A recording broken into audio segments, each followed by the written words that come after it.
terkait tadi sudah saya tambahkan sedikit terkait apa yang disampaikan Pak Usman tadi, yang masalah yang sudah menjadi bola liar lah di luar, bahwa di kita ini sudah dicap adalah pemeras.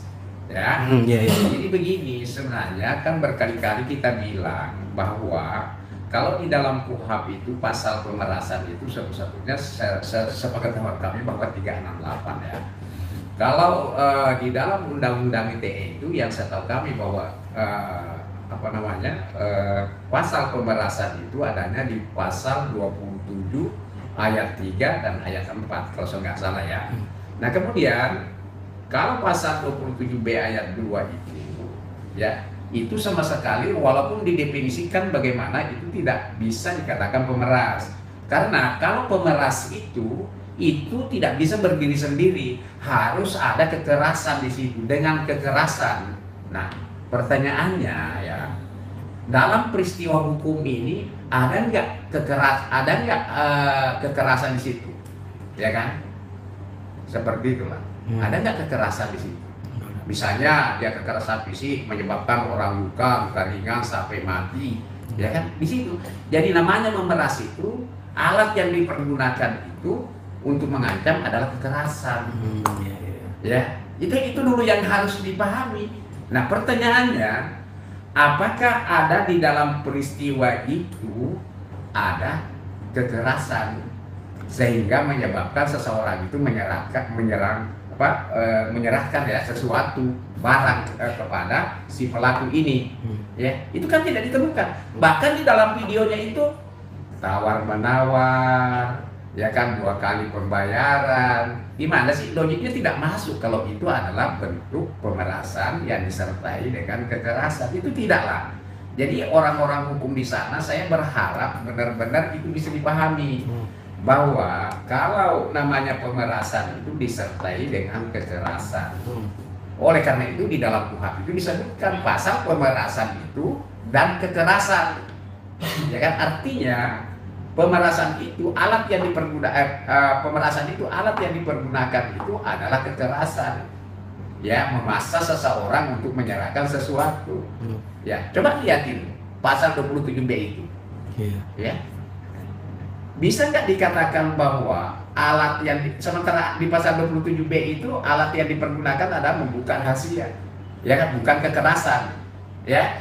Jadi tidaklah benar kalau itu dikatakan bahwa melakukan pemerasan. Bukan kita ini membela, tapi kita ini selaku praktisi hukum, ya tentunya kan kita memberikan edukasi kepada masyarakat supaya ini tidak liar. Nah kemudian kalau misalnya itu dikatakan pemerasan, ya tentu kan disertai dengan kekerasan. Nah, semua media ini melihat peristiwa video-video yang ada yang beredar di mana-mana. Pertanyaan seriusnya, ada nggak di situ kekerasan? Kalau tidak ada kekerasan, berarti tidak ada pemerasan. Ya, kira-kira gitu ya. Itu mungkin tambahan. Dan satu lagi ya. Nah, ini kan juga menjadi liar. Dia bilang, tapi kan hakim mengatakan pemerasan dalam putusannya. Ya oke-oke saja lah. Hakim juga itu bukan malaikat, Tuhan juga. Ya kan?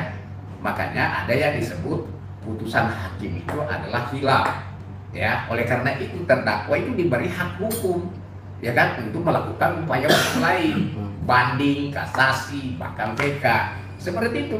Kalau misalnya hakim mengatakan di dalam putusan hakim itu kan dinyatakan, ya kan, ya memang kita wajib menghormati putusan itu. Tapi tidak ada kewajiban untuk menerima kalau itu hukumnya salah. Oleh karena itu terdakwa ini diberi hak untuk melakukan upaya hukum. Jadi ya, sekali lagi saya mau tegaskan supaya di luar sana paham bahwa namanya pemerasan itu alat yang dipergunakan itu adalah kekerasan. Ya, pertanyaannya apakah di dalam peristiwa itu ada kekerasan sehingga membuat orang trauma, ketakutan, kemudian dia menyerahkan sesuatu dengan terpaksa menyerahkan sesuatu, kan tidak ditemukan. Itu harus cerdas menyampaikan kepada masyarakat. Kalau praktisi hukum ini minimal sedikit memberikan edukasi lah supaya hal tersebut tidak liar lah ya, seperti itu kira-kira. Oke, Bang, terakhir Bang, kita tadi bilang pasal 27B ini kan ITE ya Bang. Nah kalau ada yang bilang kan bahwa dia kan semua ada pemerasan digital atau ancaman pribadi berbasis media sosial gitu Bang. Seperti apa? Iya tadi udah dijelaskan ya, berkali-kali. Berbasis media sosial pakai WhatsApp, sosmed gitu kan? Iya, gini, kalau pemerasan itu adalah tadi saya bilang, kalau pemerasan itu adalah sebuah unsur dan delik, maka harus dipertimbangkan dalam putusan. Ya, coba lihat putusan hakim, ada nggak di putusan hakim itu ya mempertimbangkan sifat dengan kekerasan mendapat uang atau mengambil barang. Kayak misalnya saya contohkan begini ya. Di buku bab 23 ya KUH pidana soal pemerasan itu sebenarnya membedakan itu gampang sekali. Yang pertama adalah memaksa seseorang dengan kekerasan supaya dengan kekerasan itu orang bisa memberikan sesuatu barang. Ya, jadi kekerasan tadi yang disampaikan, yang dijelaskan oleh Bang Andi tadi itu adalah sebuah cara untuk mendapatkan barang, ya kekerasan itu. Maka kalau itu terpenuhi, barulah dapat dikatakan sebagai sebuah tindak pidana pemerasan. Ya, coba lihat di pasal 27B, ada nggak kekerasannya dalam unsurnya itu? Nggak ada. Di dalam pasal 27B atau junto pasal 45 itu adalah ancaman membuka rahasia atau ancaman mencemarkan dengan tujuan untuk mendapat keuntungan. Ya. Nah pertanyaannya yang serius, kalau ancaman pencemaran itu, dengan ancaman pencemaran itu dia mendapat keuntungan, ya katakan terbukti, misalnya katakan terbukti ada keuntungan, maka bagaimana kita bisa simpulkan bahwa itu adalah sebuah pemerasan? Sementara itu tidak ada bagian dari delik atau unsurnya. Kalau itu pemerasan, maka dalam putusan pasti dipertimbangkan deliknya gitu. Nah sementara dalam putusan itu tidak ada delik pemerasan itu.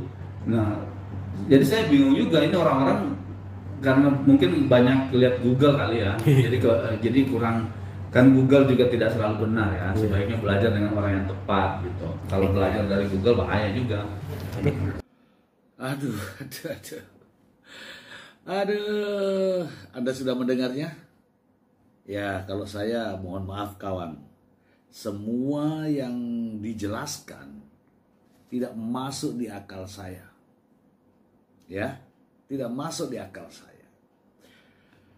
Dia tadi mengatakan ya dalam KUHP itu ya, tidak ada dalam KUHP, yang ada itu dalam KUHP, itu satu. Yang kedua, terkait dengan pemerasan, tidak harus dengan kekerasan. Ingat itu, tidak harus dengan kekerasan. Ada yang dengan kekerasan, ada yang dengan ancaman pencemaran dan membuka rahasia. Memaksa, kalimat memaksa harus jelas di situ. Saya lihat inilah yang saya khawatirkan. Ini kalau diikuti oleh masyarakat, katanya edukasi, justru ini menyesatkan. Tidak layak untuk didengarkan dan tidak layak untuk diikuti. Hakim dalam memutuskan disebutnya khilaf. Sini kacau. Aduh. Saya mau belajar hukum dengan orang yang tepat. Mendingan saya membaca Google, mencari buku daripada mendengarkan ini. Ini menyesatkan teman-teman, menyesatkan. Ingat ya, yang namanya pemerasan tidak harus dengan kekerasan. Harus dipahami dua hal yang berbeda. Memeras dengan kekerasan dan memeras dengan ancaman penyebaran nama baik dan membuka rahasia. Memaksa orang lain untuk menyerahkan barang atau sesuatu barang. Saya tidak tahu ya mau ngomong apa lagi ya teman-teman. Silahkan teman-teman menilai sendiri. Menilai sendiri. Silahkan. Ada.